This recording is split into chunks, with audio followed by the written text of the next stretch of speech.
大家好，歡迎大家嚟到賽馬108大灣區工作室 channel 啊！今次嘅賽就翻嚟跑馬地，總共係跑9場嘅賽事嘅。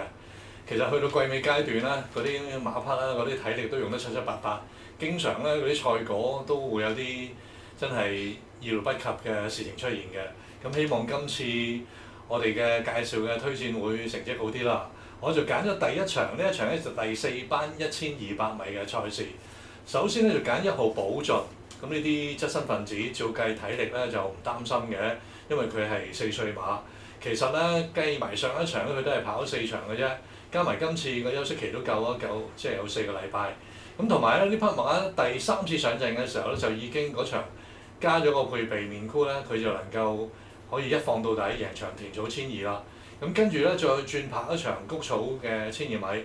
咁嗰場賽事，因為唔係自己放啦，咁所以就表現上有少少打折扣。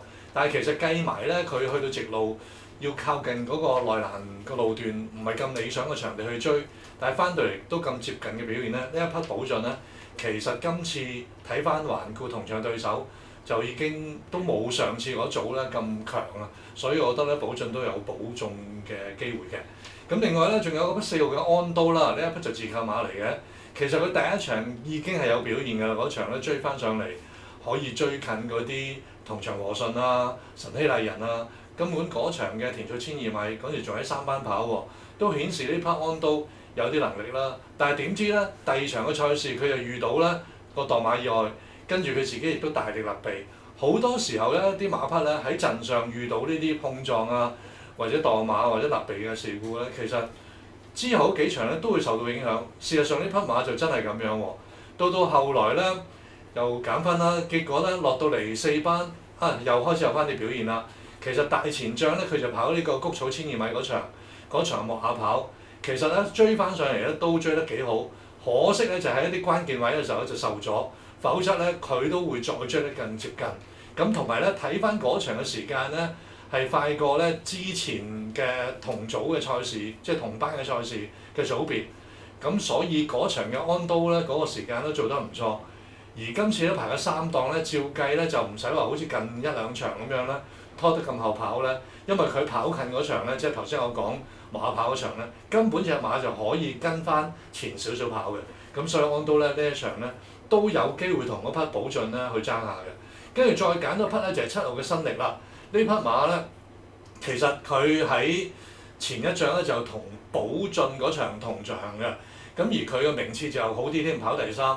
咁仲有喎，佢跑嗰隻第3咧，其實根本同頭馬都係相差半個馬位。仲有咧第2名嗰匹天外迎天咧，跟住另一場之後咧，即係講第2場咧，佢已經能夠可以保中，所以嗰場嘅賽事水準係有保證嘅。咁雖然新力上一場即係上個禮拜咧表現跑得唔好，但係其實嗰晚佢咧走到近內欄嘅場地咧，以當晚嗰個編輯嚟講咧，亦都係一個唔好嘅形勢嚟嘅。咁所以咧，我覺得個賽績咧可以抹咗佢。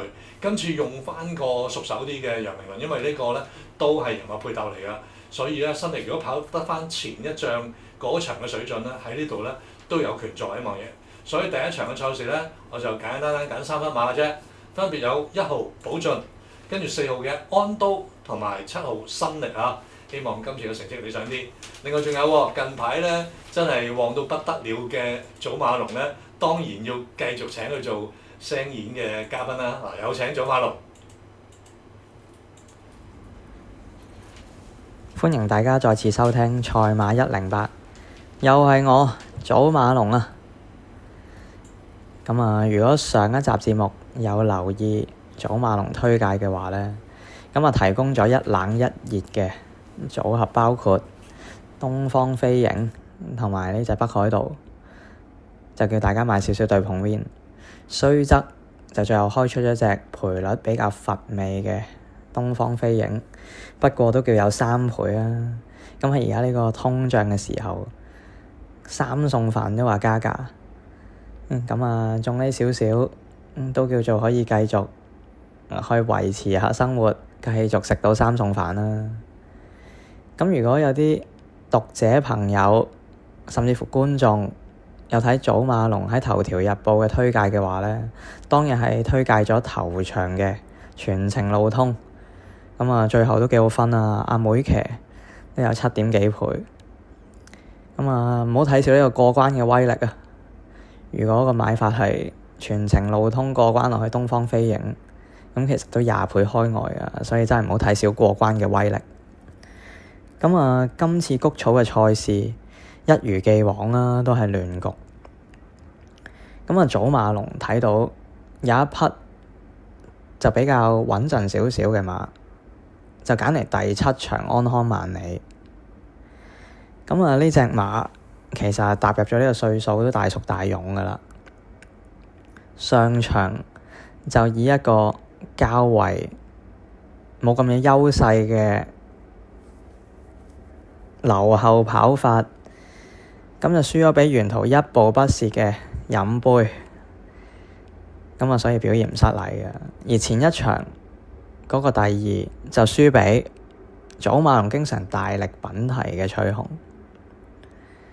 咁啊，所以呢兩場賽事其實都證明咗，咁安康萬里嗰個狀態都喺度。咁而呢場呢，咁啊潘頓仍然繼續去騎安康萬里，檔位又唔差，個磅呢就孭個122磅，咁啊其實都幾好跑嘅。咁睇下潘頓今次佢會覺得應該隻馬係放頭定係留後，會係比較合乎佢馬性，去發揮到佢最佳嘅威力。咁話晒呢匹馬上季3面啦，今季喺未交代之下，咁希望呢一場就可以成功交代啦。咁如果大家都鍾意安康萬里而嫌佢賠率比較乏味嘅話，咁啊祖馬龍亦都帶嚟第2匹馬推介畀大家，就帶嚟頭場1號嗰隻寶駿。咁呢匹馬呢，上場佢就一出閘啊，諗住擺前邊，點知呢，就畀隻輕過佢嘅馬富心星就頂住，所以寶駿呢，喺孭呢個頂磅135磅之下呢，就沿途都係2碟，畀隻富心星頂住。咁返到嚟呢，就真係輸過少少啫。咁今場呢嘅快馬呢，就預計應該冇寶駿咁快，咁估計呢隻馬其實應該可以順利放頭埋欄。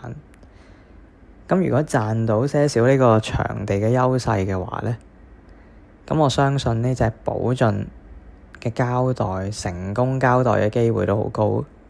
咁所以今次簡單為大家帶嚟2匹馬，包括第1場嘅寶駿，第7場安康萬里。